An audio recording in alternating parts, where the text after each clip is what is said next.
ایک صاحب میرے پاس آئے، اللہ کہنے لگے مجھ سے ذکر نہیں ہوتا، تسبیح نہیں ہوتی، کچھ نہیں ہوتا، میں ذکر کرنا لگتا ہوں مجھے گالیاں آ جاتی ہیں، کیا کروں؟ کہا کہ میں دیتا نہیں ہوں، پر منہ پہ زبان پہ گالی جاری ہو جاتی ہے، آپ لفظ پہ غور کیجئے، گالی جاری ہو جاتی ہے، میں دیتا نہیں ہوں، زبان پہ گالی جاری ہو جاتی ہے، کیا کروں؟ کہ ممکن ہے کہ میری زبان پہ ذکر ہو۔ تو میں نے اس سے پوچھا کہ کیا کرتے تھے؟ اس کا کوئی پیشہ ہے مناسب نہیں۔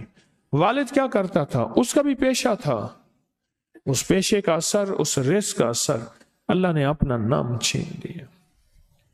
دولت ہے، سب کچھ ہے، مال ہے، دنیا میں ظاہری عزت ہے، پر اللہ نے اپنا نام، اپنے نام کی لذت، اپنے نام کی حلاوت چھین لی۔ میں نے اسے کہا صرف اور صرف درود پاک پڑھ، بس صرف درود پاک۔ کہ نہیں پڑھ سکتا۔ میں نے کہا پڑھے گا انشاءاللہ۔ میں نے اسے عرض کیا کہ میرے سامنے 11 دفعہ بیٹھ کے درود پاک پڑھ، جو درود تجھے آتا ہے 11 دفعہ بیٹھ کے پڑھ، درود پاک پڑھ۔ اور 11 دفعہ پڑھا، اس کی زبان پہ نہیں آ رہا تھا، آتا تھا پر زبان پہ نہیں آ رہا تھا۔ اس نے پڑھا پڑھا پڑھا، اور اللہ کے نام کی برکت ہے۔ کیوں؟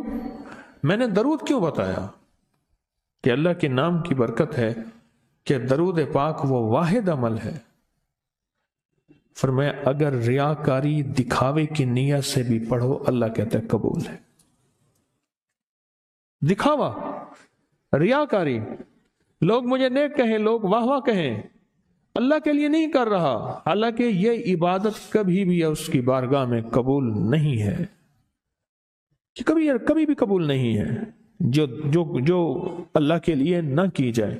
اور اللہ کہتا ہے نہیں، مجھے اپنے حبیب پہ درود اتنا پسند ہے کہ درود پڑھو اور جس حال میں پڑھو، حالانکہ مومن ریاکار تو ہو ہی نہیں سکتا، جس حال میں پڑھو میں قبول کروں گا۔ میں نے کہا میری دل میں اللہ نے یہ بات ڈالی اسی وقت، اور یہ دلیل کے ساتھ ڈالی۔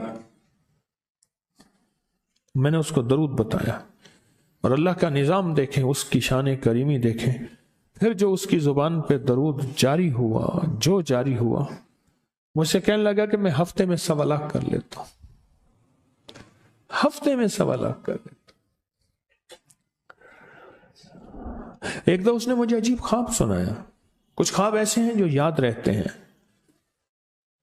کہنے لگے میں دیکھا کہ پہاڑ ٹکڑے ٹکڑے ہو رہے ہیں، ہر چیز ٹوٹ رہی ہے، اور ایک شور ہے، کوئی گونج ہے، اس کی وجہ سے ہر چیز ختم ہو چکی۔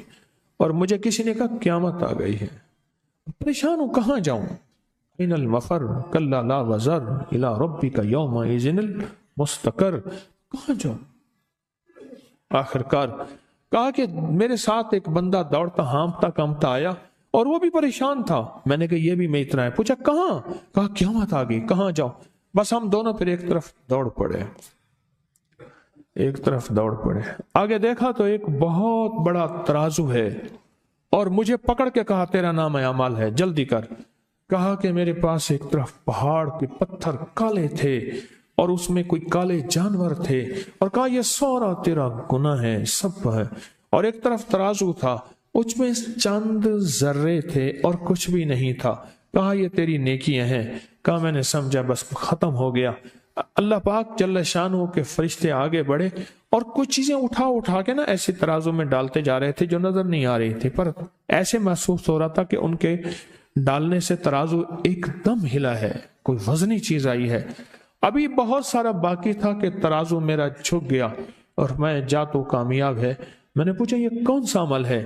کہا تو نے عشق اور جذبے کے ساتھ، عشق اور جذبے کے ساتھ، عشق اور جذبے کے ساتھ وہ جو درود پاک پڑھا تھا، یہ وہی عمل ہے۔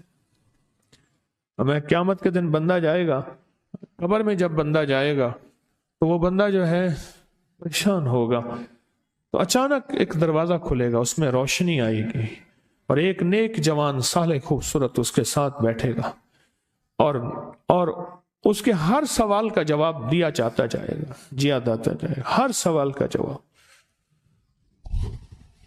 اور منکر نکیر چلے جائیں گے، اور اس کی قبر میں جنت کی کھڑکیاں کھل جائیں گی، جنت کے دروازے کھل جائیں گے۔ تو پوچھے گا یہ کیا ہے، آپ کون ہیں؟ کہا وہ درود ہوں جو دنیا میں تو اٹھتے بیٹھتے سوتے جاگتے پڑھتا تھا، وہ درود۔ تو دنیا میں مجھے نہیں بھولا تھا، آج میں تجھے نہیں